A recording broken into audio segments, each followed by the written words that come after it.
Usually होता क्या है कि जब क्यों होता है ये यूटीआई, मोस्ट कॉमन रीज़न ही उसका ये होता है जब फीमेल्स जो होती हैं वो, क्योंकि आसपास अगर वॉशरूम अवेलेबल नहीं है तो they try to drink less water, वो कम पानी पीने की कोशिश करेंगी।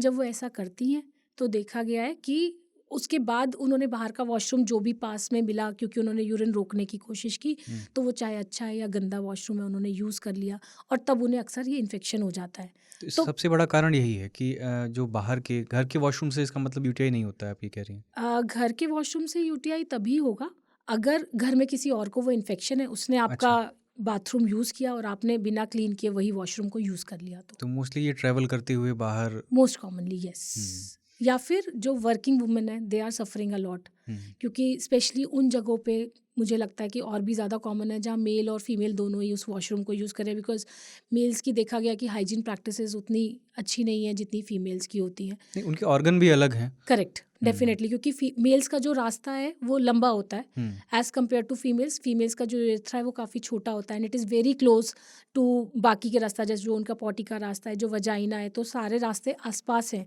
तो उसमें क्या होता है कि इन्फेक्शन अगर वजेनाइटिस भी हुआ है तो उसके चलते वो असेंड हो सकता है और वो यूरिन का इन्फेक्शन भी मेल क्या साइमल्टेनियसली हो थोड़ा जाता है। ज़्यादा प्रोटेक्टेड हैं कंपैरेटिवली यस। यूटीआई से? Yes, because of the longer उनका जो बना एनाटमी बनी हुई है उसकी वजह से, हुँ, यूरेथ्रा की। हम मैम यूटीआई के एक और कारणों पर जाएँ, तो इसके अलावा और क्या कारण हो सकते हैं? क्या सेक्स की वजह से भी यूटीआई हो सकता है? यस, बहुत ही कॉमनली एक चीज़ पाई जाती है जिसे हम बोलते हैं हनीमून सिस्टाइटिस। आखिर ये हनीमून सिस्टाइटिस क्या है वो बहुत ही लोगों को शायद अभी तक भी नहीं पता है।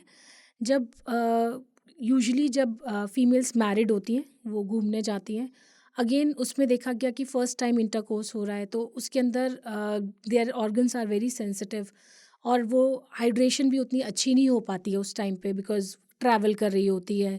तो it has been found that during their honeymoon phase most of the women, उनको देखा गया कि उनको यूरिन का इन्फेक्शन प्रेसिपिटेट हो जाता है। तो it is not just because of sex की वो हुआ, it is more because of first time जैसे इंटरकोर्स हुआ तो उनके ऑर्गन सेंसिटिव है, या फिर डिहाइड्रेटेड थी, बाहर का वॉशरूम यूज़ किया और उनको ये प्रॉब्लम प्रेसिपिटेट हो गई।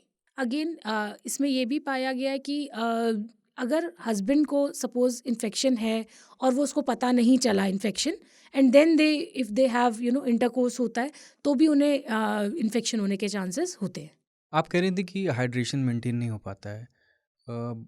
हाइड्रेशन कितना कारगर है यूटीआई से? अगर आपको यूटीआई से बचने के लिए और यूटीआई आपको हो गया है अगर, पानी पीना अ, और भाई इसके साथ ये भी बताइएगा कि इस हाइड्रेशन को और डिहाइड्रेशन को पहचानने के लिए हम इसको कैसे जान सकते हैं? क्योंकि कई बार जलन पेशाब का कलर देखना इतना वो नहीं होता है, इतना फ्रीक्वेंटली लोग नहीं नोट कर पाते हैं। सो चाहे हम प्रिवेंशन की बात करें या ट्रीटमेंट की बात करें, दोनों ही केसेस में कहा गया है कि कम से कम 3 से 4 लीटर्स एक फीमेल को ज़रूर पानी की जो है उनकी खपत उतनी होनी चाहिए एक दिन के अंदर।